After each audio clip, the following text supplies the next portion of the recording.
Abonnez-vous sur Hamalma TV ngir jëmmal kàddu mag ñi.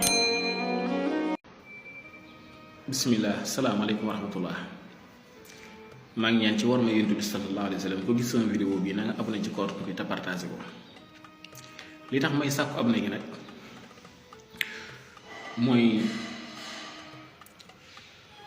yi am njëriñ nga xam ne day itteel jullit bi day itteel nit ki ngir su ko jëfandikoo gis ci njëriñ ndax Sëñ Tuubaa Cheikh Abdou Lahad nee na njëriñ moom des koy jëriñoo rek loolu tax may sàkku ñu abonné ci compte bi ndax njëriñ yooyu ngeen mën koo jëriñoo ndax dañ koy leeral jullit yi li wajhillaahi taala al karim rek.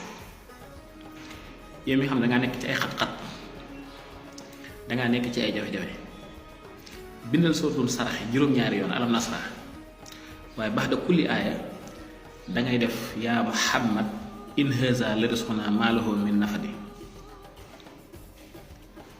baax da kulli aaya boo bind rek bind yaa Muhammad in haza la rizquna maa lahu min nafadi.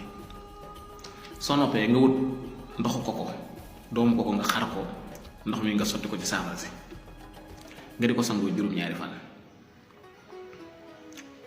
soo ko mënee nag nga wér di alam nasara 510 insha allahu taala weer woowu nga xool lii ma la wax di nga xam ne mujjul saxiix lay doon. li wolof naa ne wet di gis bokk ci képp ko ci jotit maa ngi ñaan nga partage ko ngir jullit yëpp jot ko ngir mën koo jariñoo.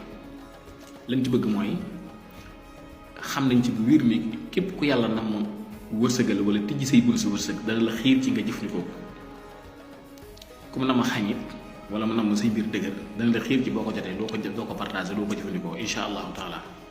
kon nag mu ngi doon def nañ ko xaddi yonent bi sallallahu alayhi wa sallam baaxee ko mboolem jullit ñëpp képp ko xam ne bëgg nga jëriñu daal nag ko def. wasalaamu aleykum wa rahmatullahi taala wa barakaatu. ku ko déglu soo ci am lu la leer boo wootee ci numéro bii ñuy bind ci écran bi incha allah danga ci indi lay leeral jërë ngeen jëf.